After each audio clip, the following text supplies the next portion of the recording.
चलो देखो next theorem है, लेट एफ क्या दे रखा है, bounded measurable function on A set capital E. F क्या है, बाउंडेड मेजरेबल फंक्शन है किस पर, सेट ए पर। बाउंडेड मतलब कैपिटल के और स्मॉल के से बीच में बिलोंग कर रहा है एफ एक्स, ठीक है ना। तब हमने ये लिया कि एफ एक्स किससे बड़ा है, जीरो से बड़ा या फिर बराबर है ऑलमोस्ट एवरीवेयर। समझ में आ गया ना, ए डॉट ई ऑन ई। तो एफ एक्स क्या है, हमने ये माना कि जीरो से बड़ा या फिर बराबर है almost everywhere on E. If integration of E f x D x किसके बराबर होगा, जीरो होगा ऑलमोस्ट एवरीवेयर ऑन ई। ये आपको बताना है। समझ में आ गया क्या। तो देखो इसे प्रूव करने के लिए हम लेके चलेंगे x किसका एलिमेंट है, कैपिटल E का, क्लियर है, और f ऑफ x किससे बड़ा है, जीरो, ये माना हमने, ठीक है ना। इसका अगर मैं पूरे का यूनियन कर दूं, किसका, x बिलोंग्स टू E और f ऑफ x बड़ा है किस, जीरो से बड़ा है ना, तो मैं यहां क्या ले लूं 1/n, क्योंकि जो जीरो से बड़ी है तो सारी वैल्यू आ जाएंगे यहां से, क्लियर है ना, ग्रेटर देन जीरो। तो यहां से इन सबका यूनियन करूंगा तो अपने पास क्या हो जाएगा, ये कंडीशन के बराबर आ जाएगी। क्लियर है क्या, समझ में आया नहीं आया यहाँ तक, क्लियर है। नेक्स्ट देखो इसके आगे, तो यहां से क्या अपने पास f ऑफ x क्या है, zero almost everywhere on capital E, clear है। अब ध्यान देना, हमने ये माना कि लेट इफ पॉसिबल, अगर पॉसिबल है तो हम ये माने कि एफ एक्स किससे बड़ा है, जीरो से।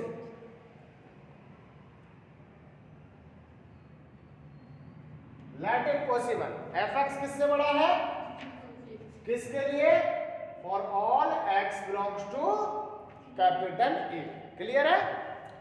अगर ये इससे बड़ा है तो हम क्या लिख सकते हैं, एक एन नोट डिफाइन कर सकते हैं जो किसमें बिलोंग कर रहा है, कैपिटल एन। समझ में आ गया कि भाई हमारे पास क्या है, एफ एक्स किससे बड़ा है, जीरो से बड़ा है, कहां पर, एक्स की हर एक वैल्यू के लिए जो एन ई में बिलोंग कर रही है। तो हम एक एन नोट इस तरीके से डिफाइन करते हैं कि इसका आउटर मेजर ले, किसका, एक्स बिलोंग्स टू ई और एफ ऑफ एक्स किससे बड़ा था, तो ये क्या हो जाएगा, एन नोट डिफाइन कर रहे हैं ना, तो क्या होगा 1/n नोट, जिसका मान क्या है, लैम्बडा, और लैम्बडा क्या नहीं होगा, क्योंकि ये जीरो से बड़ा है ना, तो आउटर मेजर निकालेंगे तो वो क्या आएगा, एन नोट की उन वैल्यूज के लिए। समझ में आ गया क्या, ये कितने लिए, एन नोट के लिए, एन नोट डिफाइन कर दिया ना, एन नोट आएगा तो यहाँ पर एन की जगह क्या आ जाएगा, 1/n नोट। समझ में आ गया, और उसका मान क्या है अपने पास, लैम्बडा, जो लैम्बडा क्या नहीं है, जीरो के बराबर नहीं है, क्लियर है क्या। इसका मतलब अपने पास यहाँ पर क्या डिफाइन हो जाएगा, एक तो E1 बन गया और एक क्या बन जाएगा, E2। अच्छा E1 कौन सा होगा, x बिलोंग्स टू E और f ऑफ x किससे बड़ा है, 1/n नोट, ये तो E1 बन गया। और E2 कौन सा हो जाएगा, E1 में से एक को हटा दे, इस वाले पार्ट को हटा दे, क्लियर है क्या, क्योंकि E1 और E2 दोनों क्या होने चाहिए, डिसजॉइंट होने चाहिए। समझ में आ गया ना, तो यहां से E2 क्या हो जाएगा, टोटल में से किसको माइनस कर दो, E1 को। समझ में आया नहीं है, क्लियर है यहां तक। तो ये अपने पास एक तो E1 आ गया और एक E2 आ गया। अच्छा f क्या दे रखा अपन को, बाउंडेड दे रखा, मतलब एफ एक्स किसके बीच में बिलोंग करेगा, कैपिटल के और स्मॉल के बीच में बिलोंग करेगा। तो यहां से क्या लिख सकते हैं, स्मॉल के एम ऑफ ई और less than equal integration e f x और dx लेस देन क्या हो जाएगा, कैपिटल के और एम ऑफ ई। समझ में आ गया क्या, क्लियर है यहां तक। तो ध्यान देना है ऐसे सब, इस कंडीशन को देखो 1 में एन नॉट और एम ऑफ E1 छोटा है किससे? इंटीग्रेशन E और f ऑफ x और dx। कैसे? यहां से ध्यान देना, integration of E f of x dx, ये वैल्यू किससे बड़ी है? के m ऑफ E। समझ में आ गया? और यहां से देखो m ऑफ E क्या था अपने पास? ग्रेटर देन था किससे? 1 अपॉन n नॉट, यही है ना अपने पास। तो यहां से क्या आ जाएगा अपने पास? 1 अपॉन में n not m of E1 किससे छोटा होगा? इंटीग्रेशन, क्योंकि आप यहां से m ऑफ E1 का मान अगर हम रखना चाहें आउटर मेजर का, तो क्या वैल्यू आएगी m ऑफ E1 का मान? अगर वहां पर मान रखे अपन, तो m ऑफ E1 यही है क्या अपने पास? E1 यही था ना अपने पास, और इसका मान क्या है? और यहां पर रखूं तो ये क्या आ जाएगा? लैम्बडा अपॉन n नॉट बड़ा होगा किससे? Integration E f of x और, क्यों? क्योंकि देखो fx 0 से बड़ा था, इसलिए ये कंडीशन क्या होगी? Integration of E greater than होगा 1 upon n not outer measure of E1। Clear है यहां तक? इसका मतलब क्या हुआ? जो E2 है वो क्या है? E minus E1। E में से E1 को घटाएंगे तो वैल्यू क्या आएगी अपने पास? इंटीग्रेशन ऑफ E2 क्या होगा? f ऑफ x dx क्या होगा? या तो 0 होगा या फिर 0 से बड़ा, नेगेटिव तो हो ही नहीं सकता। समझ में आ गया ना? तो क्या होगा अपने पास? ये इक्वेशन फर्स्ट हो गई और ये इक्वेशन सेकंड हो गई।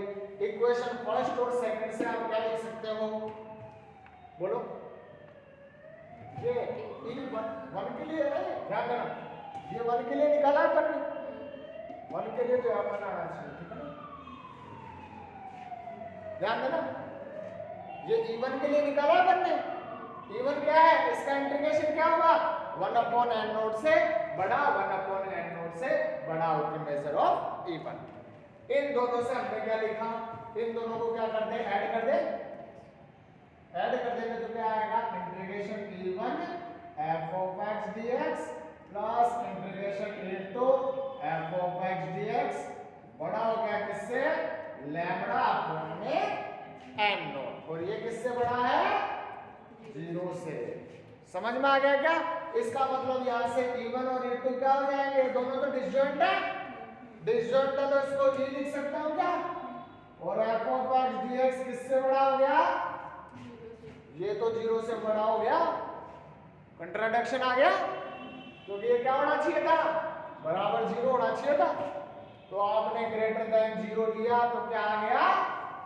Greater than of 0। क्लियर है क्या? जो किसका कंट्राडिक्शन है? बराबर 0 होने का कंट्राडिक्शन है। यही हुआ ना भाई? यहां से रिजल्ट क्या आ रहा है? ग्रेटर देन आ रहा है, 0 के बराबर भी तो है। आराम नहीं, बट ये क्या है अपने पास? लैम्बडा अपॉन n नॉट आ रहा है ना?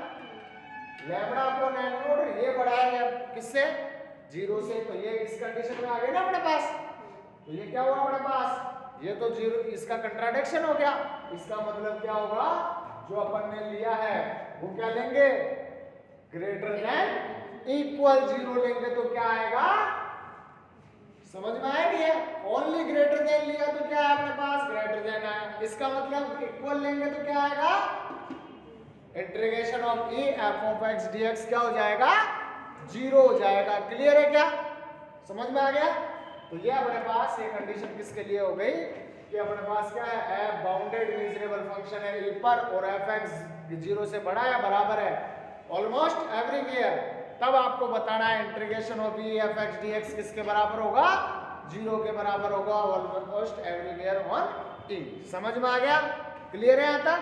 नेक्स्ट कंडीशन देखो, अगली कंडीशन। इससे पहले एक डेफिनेशन है, वो डेफिनेशन देखो, ध्यान देना ऐसे।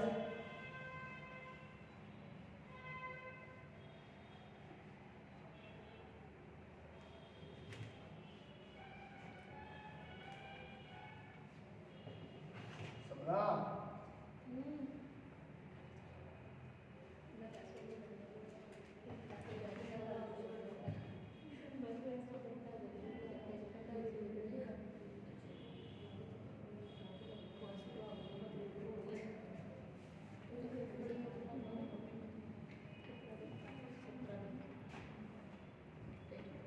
हाँ वही ध्यान देना, एफ रियाज थ्योरम।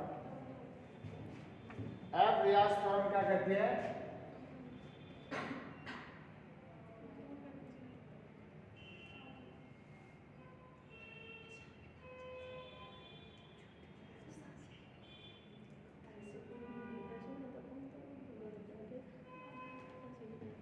सामने एफ रियाज थ्योरम क्या कहती है? लेट एफ एन क्या अपने पास एक सीक्वेंस है, एफ एन क्या है? सीक्वेंस 1 2 3 4 एन, ठीक है ना, of measurable function on a measurable set A. F N क्या है? एक सीक्वेंस है किसकी? मेजरेबल फंक्शंस की, किस पर? मेजरेबल सेट ई पर। क्लियर है ना? तो ये किस पर है? On capital E. क्लियर है? तब देखो यहां से that converts in measure to measurable function f, तो ये कन्वर्ट हो रही है किसको? f को। समझ में आ गया क्या? fn क्या है? एक सीक्वेंस है किस पर? मेजरेबल सेट e पर। समझ में आ गया? तो ये कन्वर्ट हो रही है किसको? फंक्शन f को। समझ में आया? तब आपको यहाँ पर क्या होगा? एक देयर, तब देयर एग्जिस्ट ये सब सीक्वेंस होगी fn के, जो किसको कन्वर्ट हो रही है? f को। Limit n tends to k tends to infinite. Clear है क्या? ऑलमोस्ट एवरीवेयर, मतलब f एंड f को कन्वर्ट हो रही है, तो सब सीक्वेंस जो है ना वो भी किसको कन्वर्ट हो रही है? f को, ऑलमोस्ट एवरीवेयर। तो ये क्या कहती है? एफ रियाज थ्योरम, ठीक है ना? इस पे ये कंडीशन पढ़ेंगे अपन, तो नाम से भी आ जाए ना तो आप क्या लोगे? याद तो होगी वैसे भी। एफ एन क्या एक सीक्वेंस है मेजरेबल फंक्शन की, जो किसको कन्वर्ट हो रही है? मेजरेबल सेट ई पर। समझ में आ गया ना? तो एफ एन क्या है? सीक्वेंस है, convergence F N be measurable function of measurable set E. तो एफ एन क्या होगा? एक सीक्वेंस होगी मेजरेबल फंक्शन की, किस पर? मेजरेबल सेट ई पर। तब क्या होगा? देयर एग्जिस्ट, ये कन्वर्ट होगी किसको?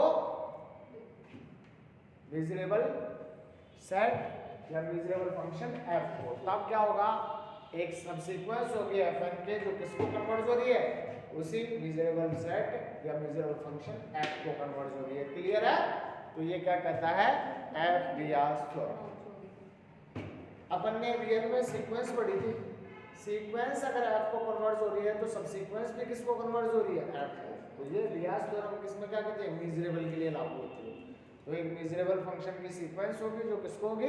मेजरेबल सेट ई पर होगी, और मेजरेबल फंक्शन है उसी का f, तो उसको कन्वर्ट हो रही है, तो सब सीक्वेंस भी किसको होगी? उसी को कन्वर्ट होगी। ये कहते हैं।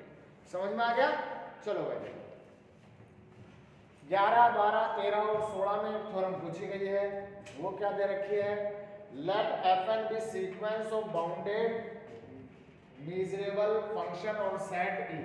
एफ एन क्या है? सीक्वेंस है, इसमें क्या दे रखा है? एफ एन क्या दे रखा है? सीक्वेंस दे रखा है बाउंडेड मेजरेबल फंक्शन ए पर। समझ में आ गया? समझ में आ गया क्या?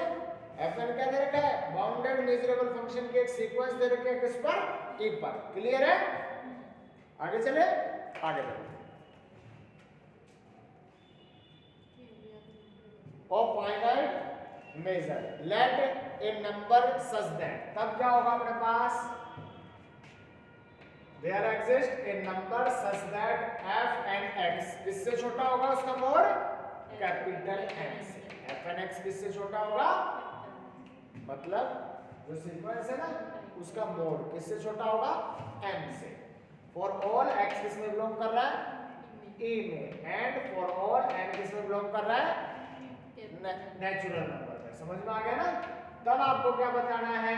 If f n convergence to f, f n किसको कन्वर्ट हो रहा है? एफ को। यही रियाज थ्योरम में ही है यहाँ पर। एफ एन किसको कन्वर्ट हो रहा है? एफ को।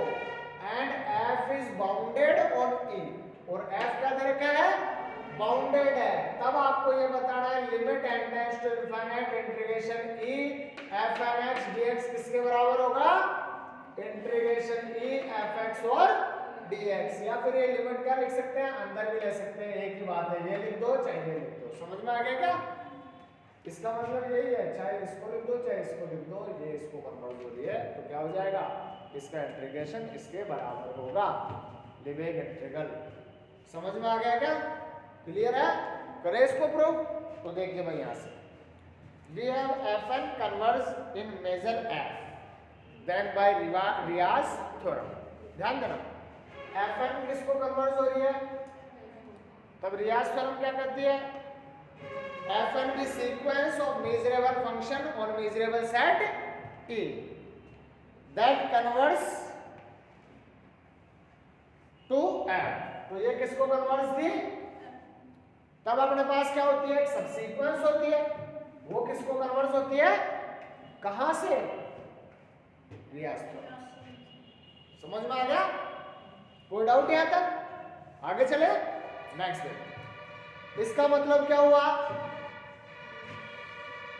एफ एन में किसको कन्वर्ज हो रही है, एफ को, तो यहां से लिख दिया limit k tends to infinite F N के बराबर क्या हुआ, एफ। और क्या दे रखा अपन को,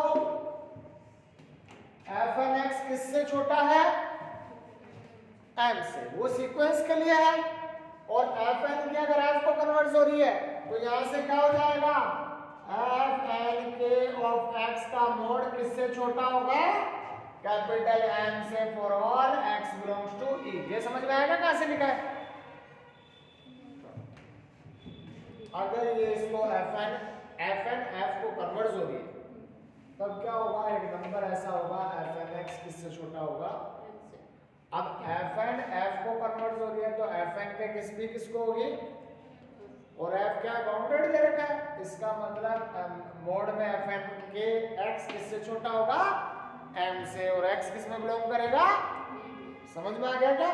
इसी प्रकार अपने पास क्या हो जाएगा, ये किसको कन्वर्ज हो रहा है, एफ को, तो मोड एफ एक्स भी किससे छोटा होगा, एम से, for x belongs to E. Clear है क्या?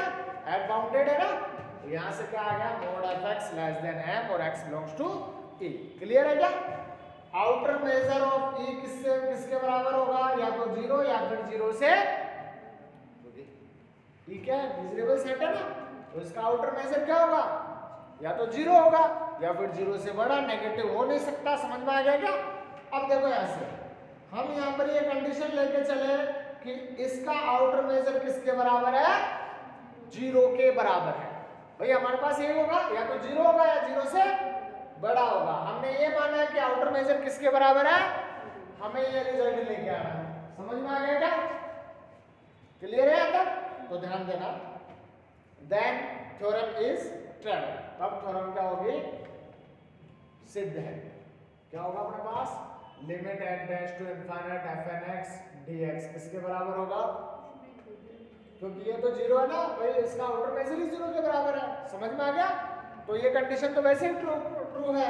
आप किसके लिए दिखा दो, m of e greater than 0, क्योंकि दोनों का भाई अगर आउटर मेजर ही 0 के बराबर है तो क्या हो जाएगा, ये दोनों बराबर होंगे, इसका मतलब सही आएगा। तो रिजल्ट वैसे ही ट्रू है। हमें तो किसके लिए दिखाना है, ग्रेटर देन 0 के लिए प्रूफ कर दो, लेस देन होता नहीं है नेगेटिव के लिए। समझ में आ गया ना? तो यहां से आप प्रूफ कर दो m ऑफ e किससे बड़ा है, 0 से। क्लियर है क्या? 0 से बड़ा है तो हमने ये माना है कि एप्सिलॉन ग्रेटर देन 0 ले लिया x, कोई भी पॉजिटिव एप्सिलॉन क्या है, आर्बिट्रेरी वैल्यू है। क्लियर है? और यहां से एक लेट नीटा फिक्स कर दो, नेटा फिक्स कर दो, जेटा फिक्स कर दो, जो भी है अपने पास, एप्सिलॉन अपॉन में 2 आउटर मेजर ऑफ e, क्योंकि ये कैंसिल हो जाएगा वहां, ठीक है ना। आउटर मेजर कांस्टेंट वैल्यू है भाई, ये 0 तो है नहीं, 0 से बड़ा ही है, 0 से बड़ा है तो इसको अपॉन में ले सकते हैं, अगर ये 0 है तो नहीं ले सकते इसको। क्यों? क्योंकि ये इनफाइनाइट हो जाएगा। समझ में आ गया क्या? तो यहाँ पर आपने क्या लिया, नेटा लेट माना है, यहां से क्या होगा, एप्सिलॉन अपॉन में 2m of e, outer measure of e। Clear है क्या? इसको एक इक्वेशन नाम दे दो, आगे काम आएगी। समझ में आ गया? आगे तब अपने पास क्या होगा, ये बाउंडेड है, और बाउंडेड है तो क्या होता है, कॉन्टिन्यूअस होता है। इसका मतलब क्या होगा, e ऑफ k किस तरीके से होगा, x बिलोंग्स टू e, और क्या हो जाएगा अपने पास, f k of x minus f of x किससे बड़ा होगा, ग्रेटर देन इक्वल नेटा होगा या नहीं होगा? एफ के क्या है, सीक्वेंस है, किसको कन्वर्ट हो रही है, एफ को। तो यहां से क्या होगा, ए के कैसा होगा, एक set x belongs to e f के माइनस एफ ऑफ x का मोड किससे बड़ा होगा, या तो नेटा के बराबर होगा या नेटा से ग्रेटर देन इक्वल। समझ में आ गया? तो यहां से अपने पास ये वैल्यू आ गई। आगे देखना इसको, इसका मतलब m ऑफ e के क्या होगा, 0 होगा। तो लिमिट क्या ले लूं, k tends to infinite m of e के क्या हो जाएगा अपने पास 0। अगर किसका, इसका आउटर मेजर निकाले m ऑफ e के, वो क्या आ जाए अपने पास 0 आ जाए। अगर इसका आउटर मेजर 0 होगा तो इसको ये लिख सकता हूं कि limit k tends to infinite m of e के बराबर 0। इस वैल्यू को मैं ये लिख सकता हूं, क्योंकि k क्या है, एक सीक्वेंस है यहां पर e1 e2 e3 up to en। तो यहां से क्या हो जाएगा अपने पास m ऑफ e के बराबर 0, then limit k tends to infinite m of e के का मान क्या हो गया, ग्रेट बराबर 0। क्लियर है? Outer measure m of e के किससे छोटा होगा, एप्सिलॉन से। क्लियर है क्या? और एप्सिलॉन का मान क्या लिया अपन ने, 4 ऑफ कैपिटल M, और ये क्या है, k greater than equal n note के लिए, for k greater than equal n। यहां से ध्यान रखना, ये कंडीशन क्लियर है यहां तक। इसके बाद में m of outer measure of e के, ये क्या है 0 है, इसको ये लिख सकते हो। क्लियर है? अब देखो आउटर मेजर ऑफ e के किससे छोटा होगा, एप्सिलॉन अपॉन में 2 ऑफ m ऑफ e लिया, यहां पर फिक्स किया था अपन ने। आप क्या ले लो, एप्सिलॉन अपॉन 4m। क्यों? क्योंकि m क्या है, कोई भी पॉजिटिव वैल्यू है। अपन ने क्या लिया है, f m या बेट ये 2 कौन सी, ये तो आउटर मेजर हो गया, वो क्या हो गया, फिक्स वैल्यू हो गई कोई। हाँ, ये कोई फिक्स वैल्यू है यहाँ, ठीक है ना। तो एप्सिलॉन अपॉन में 4 ऑफ m। क्लियर है यहाँ तक? अब देखो यहाँ से हमें आप प्रूफ क्या करना है, हमें प्रूफ करना है fn x और dx, यही प्रूफ करना है।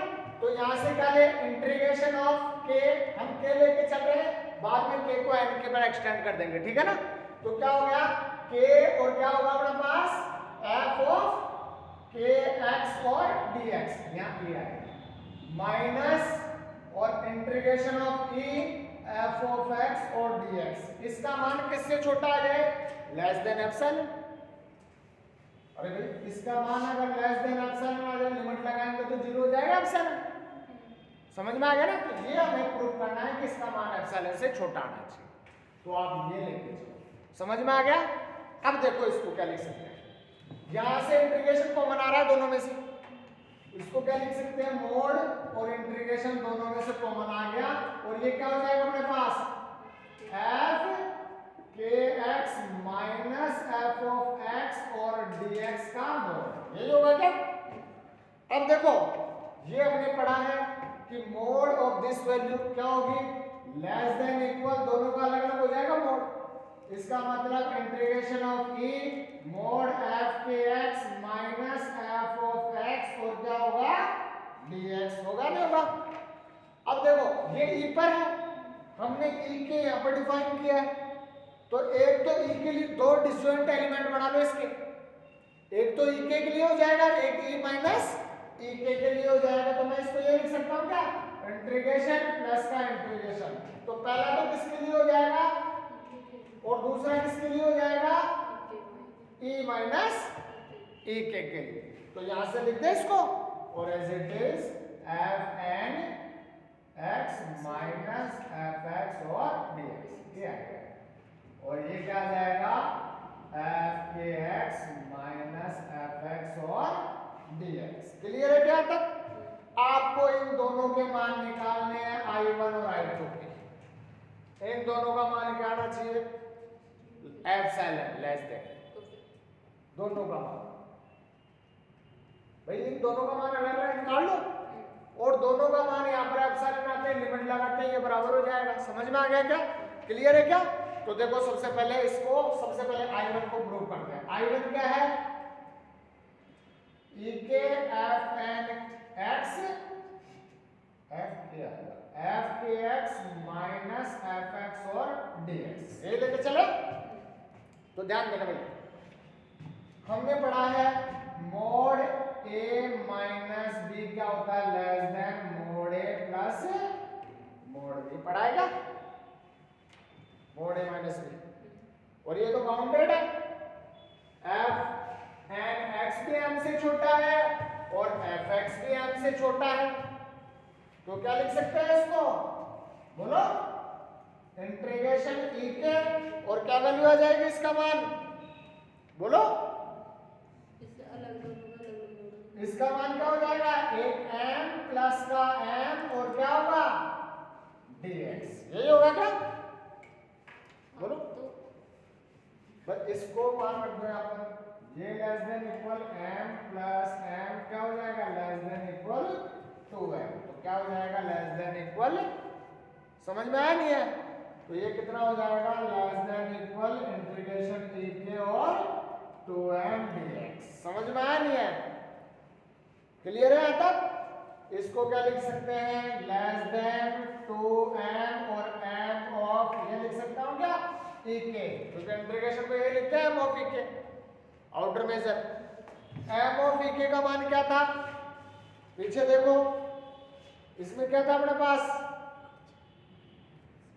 m ऑफ e के का मान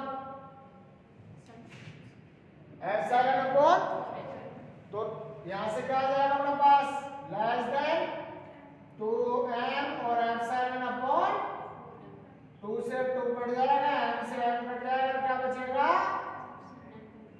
समझ में आ गया क्या? इसलिए यहां पर 4m लिया था हमने। समझ में आया नहीं है? क्लियर है यहां तक? अब देखो नेक्स्ट, इसी प्रकार I2 निकाल लो। I2 क्या होगा अपने पास? यही होगा।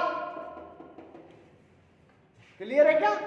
और I2 का मान क्या दे रखा है आपको? F N x minus f x का मान किससे छोटा दे रखा है? देखो ई के का मान क्या है? ग्रेटर देन नीटा। नीटा है हमारे पास, किसके लिए? ई माइनस ई के क्या हो जाएगा? ये ग्रेटर देन नीटा माना अपन ने ई के लिए। एफ के माइनस एफ ऑफ एक्स का मान, हमें किसका मान निकालना है? ई माइनस ई के, यही निकालना है ना? तो वो क्या हो जाएगा? लेस देन नीटा होगा भाई, इसको माइनस कर देंगे उसमें से, तो ये क्या हो जाएगा? ई माइनस ई के बराबर क्या आएगा? एक्स, और एक्स किस में बिलोंग करेगा? ई में, और मॉड एफ के एक्स माइनस एफ एक्स किससे बड़ा होगा? समझ में आया नहीं है? ये तो किसके लिए है? ग्रेटर देन के लिए हो गया, ई के एलिमेंट्स के लिए हो गया, और ये ई माइनस ई के लिए क्या हो गया? Greater than of Neeta. Clear है क्या यहाँ तक? बोलो भाई, समझ में आया नहीं है? रख दे ऐसे मान, तो ये नीटा का मान आ गया। यहां से मान रखो, देखो ग्रेटर देन नीटा मतलब यहां से क्या आ जाएगा अपने पास? इंटीग्रेशन ई माइनस ई के और एफ के एक्स माइनस एफ एक्स और उसका मोड और डी एक्स किससे छोटा होगा? नीटा। नीटा, और क्या आएगा अपने पास? आउटर मेजर ई माइनस, क्योंकि ई माइनस ई के का आउटर मेजर इंटीग्रेशन का मान। क्लियर है क्या? अब इसको क्या लिख सकते हैं? नीटा, और क्या लिख सकते हैं? एम ऑफ ई लिख सकता हूं मैं इसको। हमने बताया था कि आउटर मेजर को किसी पर ट्रांसलेट कर देते तो इनवेरिएंट होता है, तो क्या हो जाएगा? एम ऑफ ई। और एम ऑफ ई का मान क्या है? यहां से देखो, नीटा का मान क्या लिया था आपने? एम ऑफ ई का मान 0। नहीं, नीटा का मान, नीटा ही रख दो ना, ऐसा इस फॉर्म में आएगा ना, तो नीटा का मान पुट कर दो उसमें। तो क्या था अपने पास? एप्सिलॉन अपॉन 2 एम ऑफ ई और एम ऑफ ई, ये तो कट गया, तो क्या आ गया? अब ये एप्सिलॉन बाय 2 और एप्सिलॉन बाय 2 किस में रख दें? इन दोनों में रख दें। इक्वल का साइन क्या हो गया? लेस देन, और ये एप्सिलॉन बन गया, लिमिट लगा दो दोनों तरफ, आपकी थ्योरम कंप्लीट हो जाएगी। मतलब ये कन्वर्ज हो रहा है, मतलब fn(x) dx के लिए प्रूव कर दिया, तो n पर ट्रांसलेट कर दो इसको, तो fn(x) dx किसको कन्वर्ज हो रहा है, fx को। समझ में आया नहीं है, क्लियर है क्या? तो यहाँ पर अपन को क्या देखना था, fn(x) अगर f को कन्वर्ज हो रहा है तब आपके पास रियाज थ्योरम क्या कहती है, एक सबसीक्वेंस होती है fn के, वो किसको कन्वर्ज होगी, f को। समझ में आ गया? तो वहां पर आपको ये बताना है कि limit n tends to infinite fn(x) dx fx को कन्वर्ज होगी integration of e fx dx को। कहने का मतलब, तो आप यहाँ से क्या डिफाइन करोगे, सबसे पहले fn और fx को डिफाइन कर दो। आउटर मेजर 0 से बड़ा है तो वैसे ही प्रूव हो गई। आपको किसके बराबर दिखाना है, 0 के लिए प्रूव हो गई, 0 से ग्रेटर देन के लिए दिखा दो। नीटा यहाँ पर फिक्स कर दो, क्यों, क्योंकि जरूरत पड़ेगी। ek का मान क्या है, ये हमने ले लिया कि fn(x) माइनस fx क्या बाउंडेड है, तो उससे बड़ा होगा, एक k से बड़ा होगा और स्मॉल k से छोटा होगा, तो ये कहां से लिख दिया, बाउंडेड से लिख दिया, तो k से बड़ा होगा नेटा से। अब ये ek को डिफाइन किया, क्यों करना पड़ा ek को डिफाइन, क्योंकि आप ek यहाँ पर डिफाइन करोगे तो e माइनस ek एक डिसजॉइंट एलिमेंट बनाना पड़ेगा, इसलिए इसका डिसजॉइंट भी साथ के साथ ही बता दो, वो क्या होगा, ग्रेटर देन नेटा होगा, ये लेस देन इक्वल होगा। समझ में आ गया क्या? अच्छा ये उल्टा लिख दिया मैंने, ये लेस देन है, हाँ लेस देन लिखा था मैंने यहाँ पर, थोड़ा ग्रेटर देन। क्लियर है ना, ये ग्रेटर देन इक्वल हो गया, ये लेस देन हो जाएगा। समझ में आ गया ना, माइनस कर देंगे तो ये नेटा। क्लियर है? यहां से ये कंडीशन आ गई, m ऑफ e के बराबर 0 है, लिमिट नेटा से 0 को कन्वर्ट हो रहा है, मतलब बाउंडेड होगा, तो m ऑफ e क्या होगा, आउटर मेजर क्या होगा, किसी एप्सिलॉन से छोटा होगा, तो एप्सिलॉन अपॉन 4m और k greater than n not के लिए। यहां से आपको क्या दिखाना है, ये लेके चलो आप इंटीग्रेशन e और n की जगह k, क्योंकि आपने k बनाया वहां पर, तो f kx dx minus fx dx का मोड, तो क्या कर दोगे, मोड अलग अलग हो जाएगा, और यहाँ से क्या होगा, मोड अंदर चला जाएगा, तो लेस देन इक्वल आ जाएगा। अब क्या होगा, इसको दो डिसजॉइंट में तोड़ दो, एक तो ek और e माइनस, इसको i1 बोल दिया, इसको i2 बोल दो, ये बाउंडेड है तो 2m से छोटा होगा, ये outer measure of ek, outer measure of ek, m of ek का मान अपने पास है ये रहा ε/2, तो यहाँ से मान रख दिया, तो ε/2 आ जाएगा। इसी प्रकार दूसरे के लिए लिख दो, समझ में आ गया, तो ये क्या हो जाएगा, लेस देन नेटा और outer measure e minus ek, तो आउटर मेजर e होगा, तो ट्रांसलेट करोगे तो कोई फर्क नहीं पड़ेगा, नेटा का मान रख दो, ये रिजल्ट आ गया, दोनों को इसमें पुट कर दो, आपका रिजल्ट कंप्लीट है। समझ में आ गया?